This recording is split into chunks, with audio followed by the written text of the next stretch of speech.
Guys, good morning. Dito na ako guys. Dito na ako ulit sa inyo. Gising na kami. Yan, si Johan. Si di pa kausap niya si Mami. Ang ganda ng view natin dito guys. Tingnan nyo. Late na kami nagising.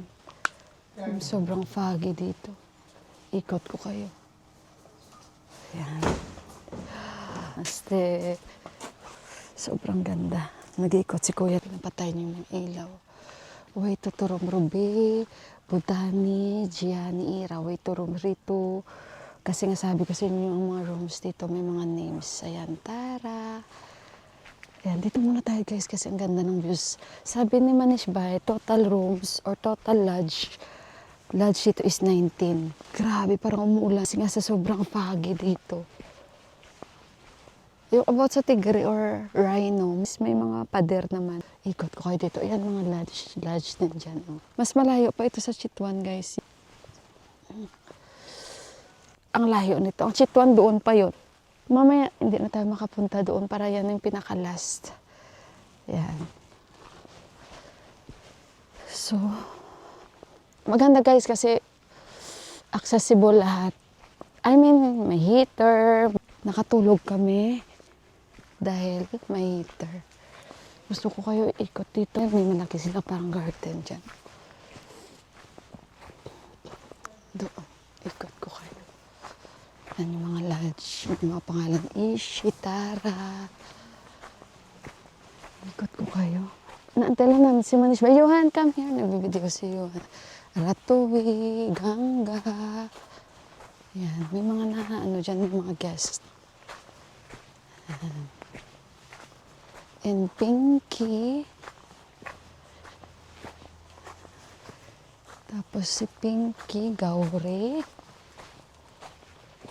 Yan, siguro parang accommodation or bahay.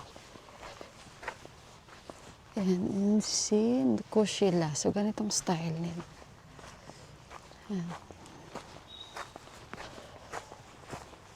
Pag may tao na dumadaan, malalaman mo kasi nga yung mga bato-bato.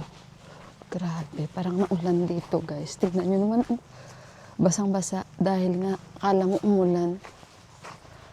Kahit ayan, umaambon siya. Umaambon siya guys. So ito yung Taro Community Lodge. Tinawag daw nila itong Taro Community Lodge. Kasi nga, itong area na to is, or itong community na ito is Taro lahat. And dito guys, family sila. So ayan yung parang, pag pumasok ka dito sa lodge, ito yung parang entrance nila. Papunta sa mga lodge nila. Yan. May nag-iikot si Kuya. So, ito yung ating lodge. Tingnan nyo guys, makikita nyo. Dahil sa lamig, dahil sa fog. Kaya parang umaambon siya. So, ayun no, nakita nyo na kagabi yung aming tinulugan. Si Tagia. O, nakita nyo, basang-basa pala yung lamesa namin dito sa labas. O. Yan. You keep it inside.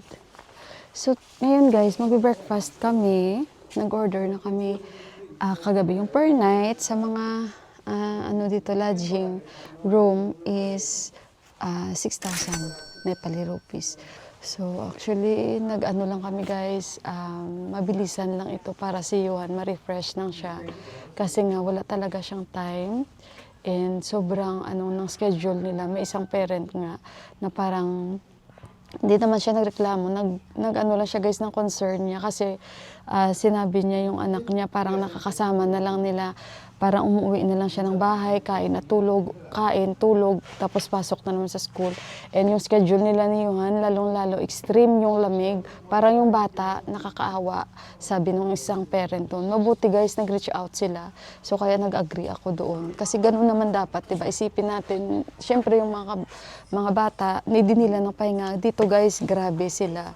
Parang walang pahinga mga bata. Okay guys, dito na kami sa aming breakfast. Maganda siya dahil may heater. Green tea with honey, hot chocolate probably. So ayun guys, mag-breakfast muna kami dito. At least warm dito guys dahil may heater kami. Ayan yung kasi ni Manish Bay, sila yung parang may-ari dito. Ayan. Nagtutulungan sila guys, family dito. Bali yung may-ari dito is tito ni Manish Bay. So kaya parang ito talaga yung pinaka-family business nila. Sandali muna guys ha. Si Mami tumawag, nangungumusta lang siya sa Nawalpur pala ito guys, tama si Ruti. Actually, mini-message ko si Ruti, si Arfam Angels guys. Kaso lang malayo kami guys. Kaya ayun. Kasi pag pupunta ko ng Chitwan, sasabihan ako ni Ruti, ni Arfam Angels, i-message ko siya. Kaso lang malayo.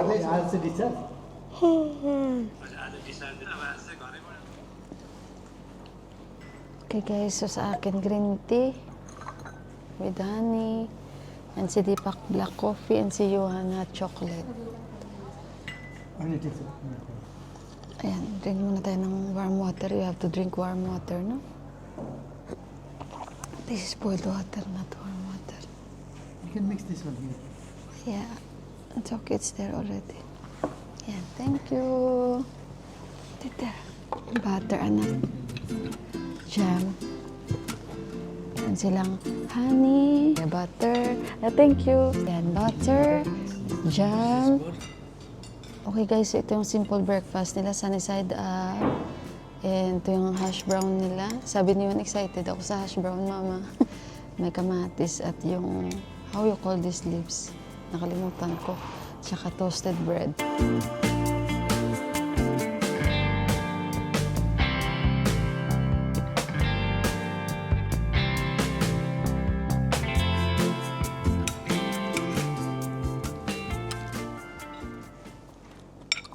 Sila hindi pa magbe-birding. Tapos, morning. Namaste. Tapos, babalik sila mamaya.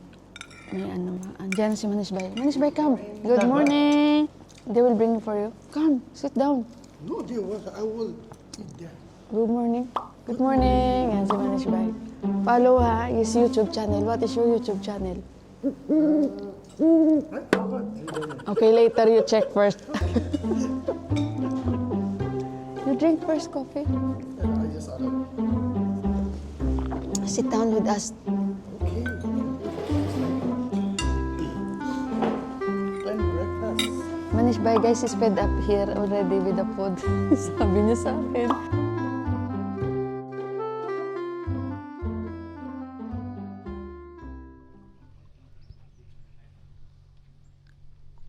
Manish Bhai.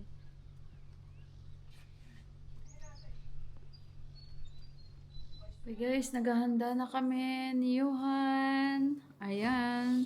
Ginihanda ko na rin yung mga gagamitin natin kasi ano tayo guys, sasakay tayo sa bangka. Diyos ko, good luck. Nag-transfer ako ng files ko. And ayun, ito yung ating magiging aura.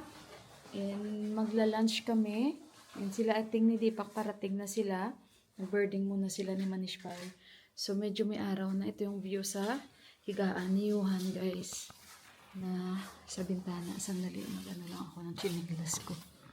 Ayan, ganda dyan sa labas. Ayan. Hindi nyo makita, pero lalabas tayo. Mustard lahat yan. Hindi ko to dito mabuksan. Mabubuksan. Hindi pala mabuksan.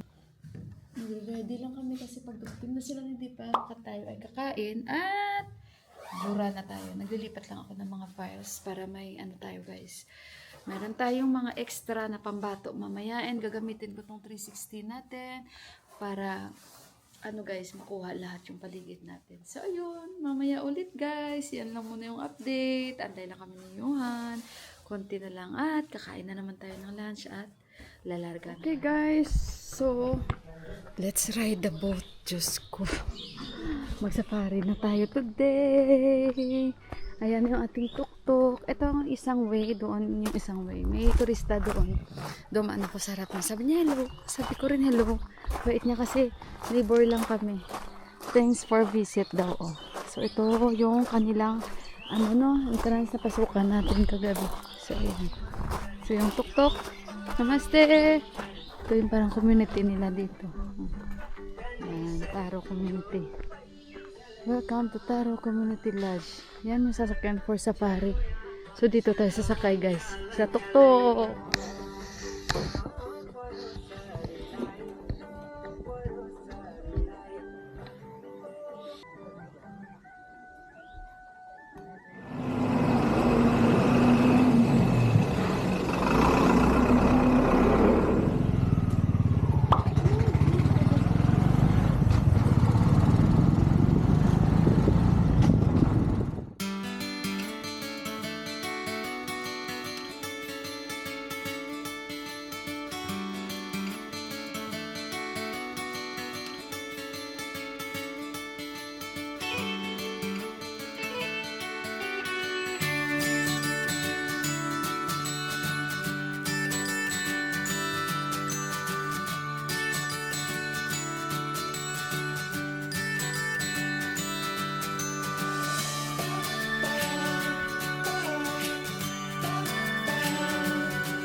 This is like what? Indian jujube. Ajut? Indian jujube. Indian jujube. Namaste. Namaste. Thank you. This free? Yes. Yes. Dhanibad. Oh, Indian jujube daw ito. Okay. Thank you, Manish Bhai. Guys, doon tayo sasakay, guys. Oh, there? Johnny? So, dito tayo, guys, sasakay. Guys, mag-cross tayo ng river. Oh my God, guys. Good luck. Good luck sa atin. Malalim. Ito yung Narayani River. Pinaka malalim na river sa buong Nepal. So ito yun. At may guide dito. Magsuot tayo ng life jacket. Thank you.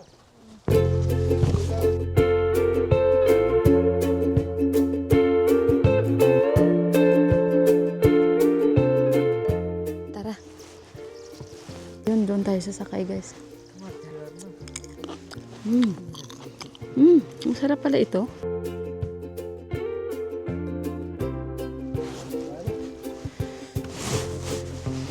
Here.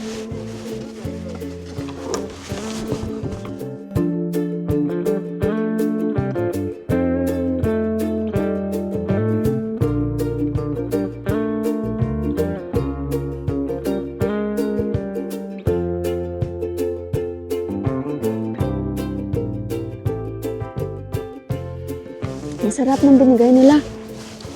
Guys, nag-aantay lang daw kami ng aming driver.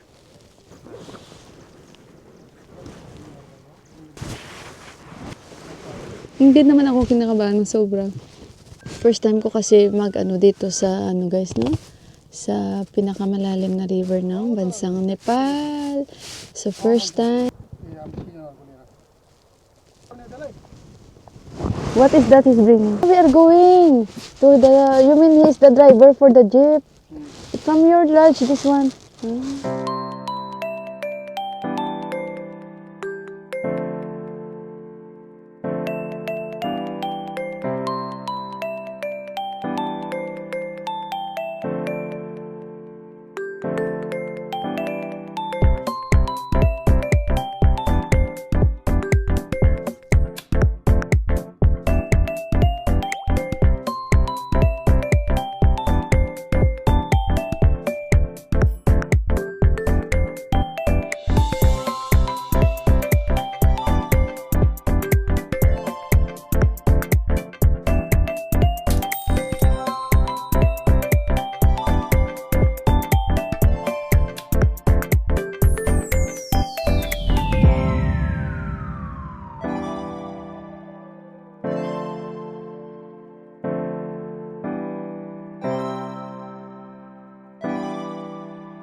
Okay guys, so yung sasakyan natin na safari, oh.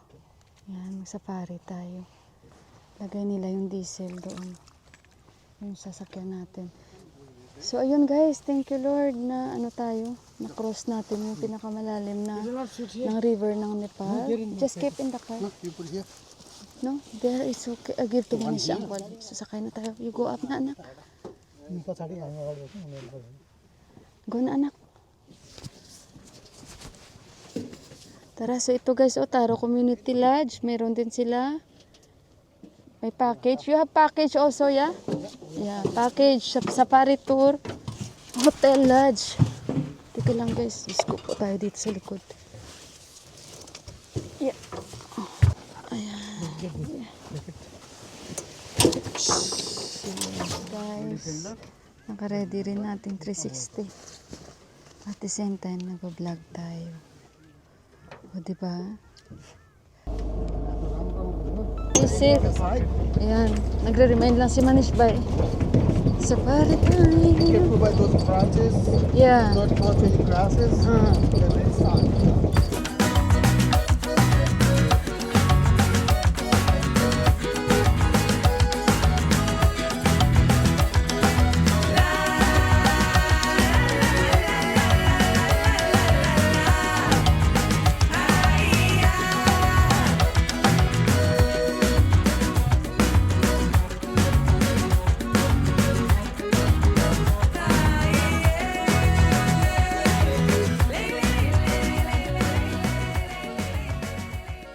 Look guys, yung mga unggoy o nasa itaas sila o.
Silang, yun, kung gusto mong, ala, oh my god, yun sila ni Deepak na birding. So ito na yung kabilang, ano guys, no, kabilang area. So tingnan nyo, pwede kayong umakyat dyan, no, for viewing. Or kung may mga pagkain-kain kayo, pwede kayong kumain dyan. Yan, akyat tayo dito. Yan, kung gusto mo lang naman umakyat, si Yuan gusto niyang umakyat. Ayan.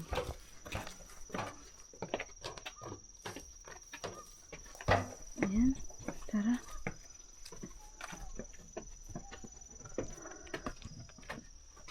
Bakit tayo dito?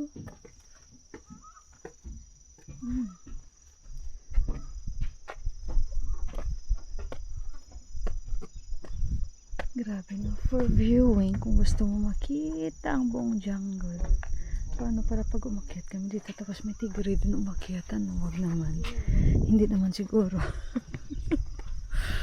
Kaya yan ang naiinis na hindi pa sa akin, ano, imbis pag-enjoy ko kung ano-ano mga naiisip mo, mga negative, ay ko Lord, mga negative ang taas na ito, dito na siguro ako guys, okay na ako yung nasa taas talaga, at ako ay matakutin pa naman sa matataas. Yan. Kita nyo yan guys, oh. Kita nyo, rhino daw yan. May nakasalubong kami. Hala, Diyos ko Lord, meron pa pala. You see that Manish Bay? That is, who passed by there? Elephant? Baby or rhino Sure, yan? rhino. Yeah, rhino daw yan. Oh, hanggang doon. Parang may bagyo. Ay, may rhino nga dito, guys. Ayan. Laki pala, no? Grabe pala. Parang dinaanan ng bagyo ang ano ng rhino. May isa kaming grupo na nakita. Sabi nila, may rhino daw doon sa kabila. Kaya may mga stick sila. Normal lang naman yan dito sa kanila. Hindi na ako akyat sa itaas. Kasi masyadong mataas na. Yung alam niyo ba, yung driver lang namin mag-isa doon sa baba. Di bali safe naman siya. Kasi kung may rhino man, pasok na lang siya sa loob. Yun siya. Oh. Nakikiano din siya guys. Nakikimasid din siya kasi baka mamaya may rhino ba. Yan.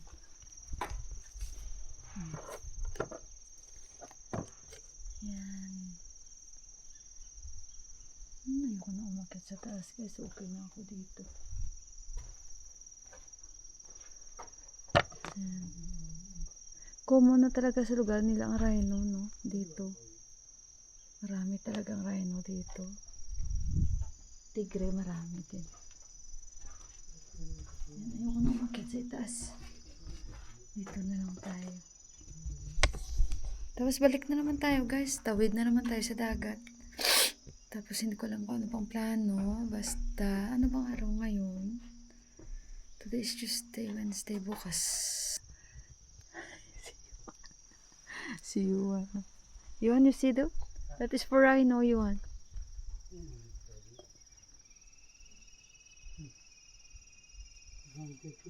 Grabe yung mga tunog dito. Ang dami.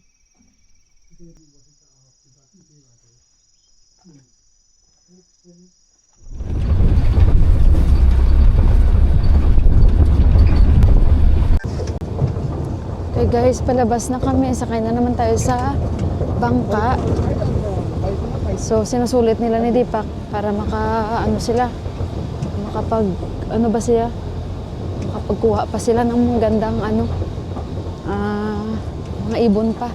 And alam niyo kung saan tayo umalis kanina, or sa aming lodging na tinutuluyan sa kanila ni Manish Bike. Alam niyo, inatake doon ng tigre yung guys, yung kalabaw. Kinain niya yung kalabaw doon banda sa area nila ni Manish. Pero normal na daw dito yan sa kanilang lugar. Tapos nung 3 days ago lang, merong inatake yung tigre na yung mga nangunguha ng dahon, pakain sa mga hayop. Nag-harvest sila sa kagubatan. Inatake yung 3 tao, isa patay sa lugar nila. So yung 2 may mga sugat. Pero sabi niya normal na yan sa lugar namin ang tigre. Ayun, ba't nakakatakot. So ayun guys, may nakasunod actually sa amin. Yung family din, mga siguro sila American yan.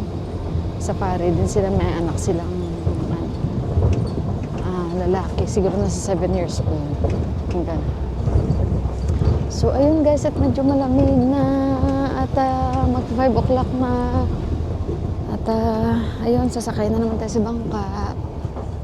Yan. At nakakita tayo ng kahit paano rhino. At sabi ni Deepak, hindi ka ready makita ang leopard po. Diyos ko, hindi pa ako ready. Baka nervusin tayo. Ayun.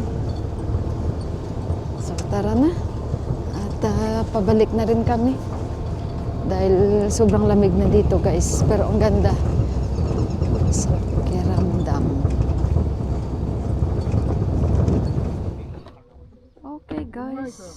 Balik na tayo. Sakay na tayo sa bangka. Bangka na naman. Saan yung bangka namin? Ano yun guys? O mga foreigner yun. Nag-aantay lang tayo sa kanila kasi ngayon driver. Ano ba? वैसे कोई पसीने कोई गए तो उल्टा उल्टा गए